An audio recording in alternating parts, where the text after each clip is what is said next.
इसी मैथ 313 के YouTube channel पर आपका एक बार फिर से स्वागत है। दोस्तों, हमारे चैनल पर गणित विषय रटाया नहीं बल्कि सिखाया जाता है। आज हम लेकर आए हैं प्रतिशतता चैप्टर का एक ऐसा महत्वपूर्ण टॉपिक जहां से SSC, UP triple SC, TET, super TET और यूपीएसआई की परीक्षा में अक्सर प्रश्न पूछे जाते हैं। चुनाव पर आधारित प्रश्न होने वाली पीईटी, डीएसएसबी की परीक्षाओं की दृष्टिकोण से भी अत्यंत महत्वपूर्ण है। आइए मॉडल क्वेश्चंस पर डिस्कस करते हैं। इससे पहले जो लोग हमारे चैनल पर नए हैं, चैनल को सब्सक्राइब करें, बेल आइकन भी दबा दें जिससे हमारे हर वीडियो का नोटिफिकेशन आपको मिलता रहे। आइए देखते हैं model question. Model question number 1 दिया हुआ है कि एक चुनाव में दो प्रत्याशी थे। ठीक, जीतने वाले प्रत्याशी को 70% मत प्राप्त होता है और वह 16,000 मतों से विजयी घोषित हो जाता है। ज्ञात कीजिए कुल मतों की संख्या क्या है। अगर हम इस क्वेश्चन को सॉल्व करना चाहते हैं बहुत ही सहजता से, तो क्या करेंगे, हम मान लेते हैं कि टोटल मत क्या था, 100% था। अब इसमें जो है दो स्थिति बन रही है। चूंकि दो प्रत्याशी हैं तो एक प्रत्याशी जो है क्या करेगा, हार जाएगा, दूसरा प्रत्याशी क्या होगा, जीत जाएगा। ठीक, अब इसमें कह रहा है कि जीतने वाला जो प्रत्याशी है वो 70% मत प्राप्त कर रहा है। अगर जो जीता है प्रत्याशी वो क्या कर रहा है, 70% मत प्राप्त कर रहा है, तो हारा हुआ प्रत्याशी कितना प्रतिशत मत प्राप्त करेगा, 30% मत प्राप्त करेगा। और कह रहा है कि 16,000 मतों से विजयी घोषित हो जाता है, यानी कि ये जो है इससे 16,000 मत अधिक पाता है, यानी कि इन दोनों के मतों का डिफरेंस कितना है, 16,000। अब अगर हम इन दोनों का डिफरेंस ज्ञात करें तो 30% ये है, 70% ये है, तो इन दोनों का डिफरेंस कितना हो गया, 40%। और यही चीज दिया हुआ है कि इन दोनों का डिफरेंस यानी कि दोनों का अंतर कितना दे रहा है, 16,000 मत दे रहा है। अब बताइए हमसे क्या पूछा जा रहा है कि ज्ञात कीजिए कि कुल मतों की संख्या कितनी है। कुल मतों की संख्या मतलब 100%। अगर हमको ज्ञात हो गया कि 40% कितना है तो हम 100% ज्ञात कर लेंगे कि नहीं आसानी से। तो वही पुराने ऐकिक नियम से क्या करेंगे, ये 40% दिया है 16,000, तो हमारा 100% हो जाएगा कितना, ये 16,000 पहले से है 16,000, और ये नीचे बटे कितना हो जाएगा, 40। और ये चूंकि 100% की बात कर रही है तो ये 100 हो जाएगा। मल्टीप्लाई, इसको डिवाइड कर लीजिए तो ये हो जाएगा 4 चौक 16, और ये हो गया 4 और 2 जीरो यहाँ से, 2 जीरो यहाँ से, तो क्लियर हो गया हमारा कितना टोटल वोट कितना हो गया, 40,000। कितना हो गया, 40,000। और हमसे पूछा यही गया था तो हमारा सही ऑप्शन हो जाएगा ऑप्शन नंबर 2। आइए देखते हैं नेक्स्ट क्वेश्चन। नेक्स्ट क्वेश्चन हमारा दिया हुआ है कि एक चुनाव में कितने प्रत्याशी थे, दो प्रत्याशी थे। ठीक, जीतने वाले प्रत्याशी को 65% मत प्राप्त होता है और वह 12,000 मतों से विजयी घोषित हो जाता है। ज्ञात कीजिए कि हारे हुए प्रत्याशी को कितने मत प्राप्त हुए। अब बताइए सेम कंडीशन कि मतलब कि टोटल मान लीजिए 100% मत था, इसमें से कुछ मत जो है किसको मिला, जीते हुए प्रत्याशी को मिला, और कुछ मत किसको मिला, हारे हुए प्रत्याशी को मिला। अब इसमें क्वेश्चन जो कह रहा है कि जीतने वाले प्रत्याशी को कितना, 65% मत प्राप्त होता है, यानी कि ये कितना प्रतिशत हो गया, 65% मत प्राप्त हो गया। अब कह रहा है कि 12,000 मतों से विजयी घोषित हो जाता है। अगर ये 65% मत हो गया जो जीता हुआ प्रत्याशी है, तो हारे हुए को कितना मिलेगा, अरे टोटल 100% है तो 65% ये हो गया, तो 35% ये हो गया। अब कह रहा है कि 12,000 मतों से विजयी घोषित होता है जीता हुआ प्रत्याशी, तो इन दोनों का डिफरेंस कितना हो गया, डिफरेंस कितना हो गया मेरे भाई, ये हो गया 12,000। यही तो हुआ है। अब क्या कह रहा है कि ज्ञात कीजिए हारे हुए प्रत्याशी को कितने मत प्राप्त हुए। अब बताइए हमको, अगर ये दिया हुआ है 35 और 65 का अंतर 12,000 है, तो 35 और 65 को माइनस करेंगे तो कितना आ जाएगा, ये हमारा कितना आ जाएगा, 30%। यानी कि ये 30% कितने के बराबर है, 12,000 के बराबर है। अब हमको क्या ज्ञात करना है कि हारे हुए प्रत्याशी को कितने मत प्राप्त हुए। तो हारा हुआ जो प्रत्याशी उसको कितना मत प्राप्त हुआ है, 35% ना। अगर 30% हमारा 12,000 है तो 35% कितना हो जाएगा, यही ज्ञात कर लीजिए। तो यहां से जब 35% ज्ञात करिएगा तो ये क्या हो जाएगा, 35% इज इक्वल टू कितना हो जाएगा, ये टोटल 12,000 है ही, और अपान कितना हो जाएगा 30 और गुणे 100। यही हमारा आंसर, सॉरी 100 नहीं होगा, ये 35 होगा ना, क्योंकि हम 35% ज्ञात करना चाह रहे हैं। तो ये हमारा हो जाएगा यहाँ कितना 35। तो ये टोटल क्या करेंगे, इसको सॉल्व कर लेंगे। तो ये हो जाएगा 3 चौक 12, यानी कि 400 और गुणे 35।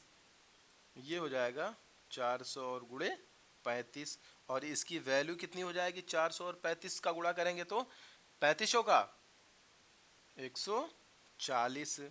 तो ये हो गया, और 2 जीरो पहले से है, तो ये हो गया टोटल 14,000। तो सही ऑप्शन कौन सा हो जाएगा, ऑप्शन नंबर 1। इस तरीके से हम आंसर फाइंड कर सकते हैं। आगे देखते हैं नेक्स्ट क्वेश्चन, थोड़ा सा इससे डिफिकल्ट होगा। क्या दिया हुआ है कि एक चुनाव में 2 प्रत्याशी थे, 20% मतदाताओं ने अपने मतों का प्रयोग नहीं किया। देखिए एक नई कंडीशन, फिर कह रहा है कि जीते हुए प्रत्याशी को कुल मतों का 60% मत प्राप्त होता है, और कह रहा है कि वह 20,000 मतों से विजयी घोषित हो जाता है। ज्ञात कीजिए कुल मतों की संख्या कितनी है। अगर हम कहें कि ये टोटल मत कितने थे, कितने थे भाई, 100% थे, ठीक, इसमें दिया हुआ है। तो ये कह रहा है कि 20% मतदाताओं ने अपने मतों का प्रयोग नहीं किया। तो कुछ लोगों ने वोट नहीं डाले और कुछ लोगों ने वोट डाले। तो जो वोट नहीं डाले वो कितने प्रतिशत हो गए, 20%। अगर 20% ने अपने मतों का प्रयोग नहीं किया तो कितने प्रतिशत ने अपने मतों का प्रयोग किया, 80% ने अपने मतों का प्रयोग किया। ठीक, अब जो मत पड़े हैं उसी के आधार पर क्या होगा, जीता और हारा होगा। तो अगर ये 80% है टोटल, तो इसी के आधार पे जीता और हारा होगा। कह रहा है कि क्वेश्चन दिया हुआ है कि कुल मतों का 60% मत प्राप्त होता है किसको, जीते हुए प्रत्याशी को। तो जीता हुआ जो प्रत्याशी है और एक हारा हुआ प्रत्याशी है, जीते हुए प्रत्याशी को कितना प्राप्त होता है, कुल मतों का 60%। तो ये हो जाएगा कितना, 60%। अगर ये 60% है तो कितना हो जाएगा, ये 20%। क्यों, क्योंकि पड़ा हुआ मत कितना है हमारा, 80% ही तो है। तो 60% ये हो गया और 20% ये हो गया। यही बात कर रहा है क्वेश्चन में, ध्यान दीजिए क्वेश्चन के मोड को। क्वेश्चन क्या कह रहा है कि कुल मतों का 60%, ये कुल मत हमारा 100 है और 100 का ये क्या होगा 60%। अगर 60% क्या है, जीता हुआ प्रत्याशी पा रहा है, तो हारा हुआ प्रत्याशी कितना पाएगा, 20%, क्योंकि 80% ही मत पड़े हुए हैं। यहां से अगर क्लियर हो गया तो फिर आप क्वेश्चन को बहुत ही आसानी से पुराने क्वेश्चन की तरह सॉल्व कर सकते हैं। कह रहा है कि और वह 20,000 मतों से विजयी घोषित हो जाता है, यानी कि इन दोनों के मतों का डिफरेंस कितना है, 20,000। कितना है, 20,000। अब बताइए ये 60 और ये 20 का अंतर कितना हो जाएगा, 40%। यानी कि ये 40% अगर दिया है कितना, 20,000। अगर ये 40% दिया है 20,000, तो हमसे क्वेश्चन क्या पूछ रहा है, ज्ञात कीजिए कुल मतों की संख्या, यानी कि 100% हमको ज्ञात करना है। तो 100% अगर हमको ज्ञात करना है तो ये क्या हो जाएगा 100%, और ये हो जाएगा टोटल कितना दिया है, ये है यहाँ से 20,000 और ये बटे 40 हो जाएगा, और गुणे कितना हो जाएगा 100। इसको हम क्या करेंगे, सॉल्व कर लेंगे। 4 एक बार और 4 5 बार, ठीक, और ये हो गया हमारा मल्टीप्लाई करने के बाद कितना हो जाएगा 5, और यहाँ पे ऑलरेडी 2 जीरो यहाँ है, 2 जीरो यहाँ पे है, तो ये कितना हो गया 50,000। तो हमारा सही ऑप्शन कौन हो जाएगा यहाँ से आंसर, 50,000। क्लियर। आइए देखते हैं नेक्स्ट क्वेश्चन को। नेक्स्ट क्वेश्चन जो है दिया हुआ है, अगर देखिए क्वेश्चन आपको नहीं समझ में आता है तो थोड़ा सा आप एक बार फिर से रिवाइज करके देख लीजिए उसको, बैक करके वीडियो को, तो आपको समझ में आ जाएगा। उसके बाद भी नहीं समझ में आता है तो कमेंट सेक्शन में कमेंट करिए, उसका सोल्यूशन फिर से उसको बताया जाएगा अच्छे तरीके से। आइए देखते हैं नेक्स्ट क्वेश्चन। नेक्स्ट क्वेश्चन दिया हुआ है कि एक चुनाव में 2 प्रत्याशी थे, ठीक, कह रहा है 20% मतदाताओं ने अपने मतों का प्रयोग नहीं किया, ये भी ठीक है। कह रहा है जीते हुए प्रत्याशी को पड़े हुए मतों का 65% मत प्राप्त होता है। देखिए यहीं पे क्वेश्चन में डिफरेंस है। पिछला क्वेश्चन क्या था, पिछला क्वेश्चन हमको दिया हुआ था कि कुल मतों का, कितने का, कुल मतों का, और ये नया क्वेश्चन क्या कह रहा है कि पड़े हुए मतों का 65% मत प्राप्त होता है, और वह 72,000 मतों से विजयी घोषित हो जाता है। तो ज्ञात कीजिए कि मतों की कुल संख्या कितनी है। तो एकदम सिंपल है, ये टोटल हमने मान लिया मत कितने हैं, 100 प्रतिशत। ठीक, अब इसमें जो है दो स्थिति बन रही है कि कुछ वोट जो है पड़े ही नहीं, ठीक, और कुछ वोट पड़े। तो जो पड़े ही नहीं उनसे कोई लेना देना नहीं है हमारा, जो पड़े ही नहीं उनसे कोई लेना देना नहीं है। कह रहा है 20% मतदाताओं ने क्या किया, अपने मतों का प्रयोग नहीं किया। तो अगर 20% मतदाताओं ने अपने मतों का प्रयोग नहीं किया तो कितने प्रतिशत मतदाताओं ने अपने मतों का प्रयोग किया, 80% मतदाताओं ने अपने मतों का प्रयोग किया। कह रहा है नेक्स्ट स्टेप में कि पड़े हुए मतों का कितना, 65% मत प्राप्त होता है किसको, जीते हुए प्रत्याशी को। यानी कि इसी में जो मत पड़े हैं इसी में दो प्रत्याशी बनेंगे, एक प्रत्याशी जो है हार जाएगा और दूसरा प्रत्याशी क्या होगा, जीत जाएगा। कह रहा है जो जीता हुआ प्रत्याशी है वो क्या है, पड़े हुए मतों का, पड़ा हुआ मत कितना है, 80% ही तो पड़ा हुआ मत है, यही तो पड़ा हुआ मत है। कह रहा पड़े हुए मतों का 65% मत प्राप्त करता है, यानी कि इसका कितना, 65%। तो इसका 65% अगर हम निकालें तो 20 चौक 80 और 20 5 बार, और 5 यहां से कितनी बार, 13 बार। तो ये कुल मिला के आ गया हमारा कितना, 52% वोट जो है वो कौन, जीता हुआ प्रत्याशी पाया। अगर 52% वोट जीता हुआ प्रत्याशी पाया है, हारा हुआ प्रत्याशी कितना पाएगा, 28%। क्यों, क्योंकि 52 और प्लस 28 ये मिलके कितना होना चाहिए, 100 होना, सॉरी 80 होना चाहिए। तो ये हो गया 52% जीता हुआ प्रत्याशी पाया और 28% कौन, हारा हुआ प्रत्याशी पाया। अब हमको बताइए अकॉर्डिंग टू क्वेश्चन, आप थोड़ा सा ध्यान दीजिए कि दिया हुआ है जो जीता हुआ प्रत्याशी है वो कितना पा रहा है, 72,000 मतों से विजयी घोषित होता है। यानी कि हारे हुए प्रत्याशी और जीते हुए प्रत्याशी का जो डिफरेंस है वो कितना है, 72,000 मत है। क्लियर, तो इन दोनों का अंतर 28 और 52 का अंतर कितना हो जाएगा, ये हो जाएगा 24%। इसका मतलब यहां से क्या हो गया कि 24% की वैल्यू कितनी है, 72,000।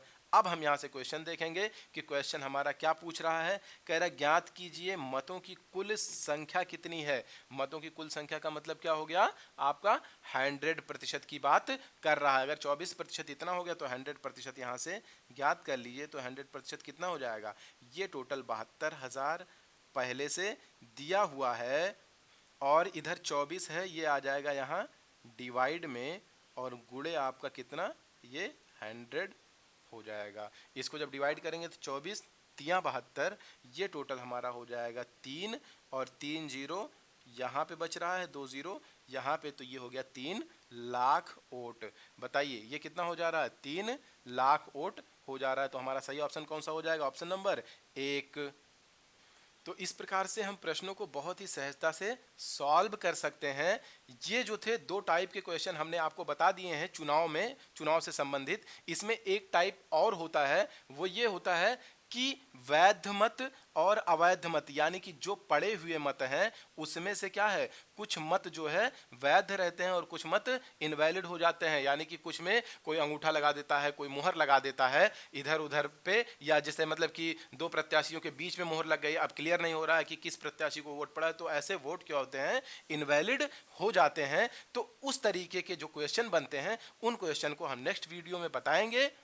इसलिए बने रहिए हमारे चैनल पर। वीडियो अगर पसंद आती है तो चैनल को लाइक कीजिए, शेयर कीजिए अपने दोस्तों को, जिससे वो भी इसका बेनिफिट ले सकें। और हमारे चैनल को अगर सब्सक्राइब नहीं किए हैं अभी तक तो चैनल को सब्सक्राइब भी कर दीजिए और बेल आइकन तो ज़रूर दबा दीजिएगा। इससे क्या होगा, हमारे हर नए वीडियो की नोटिफिकेशन आपको मिलती रहेगी। आज की क्लास यहीं पर समाप्त होती है, मिलते हैं नेक्स्ट वीडियो में।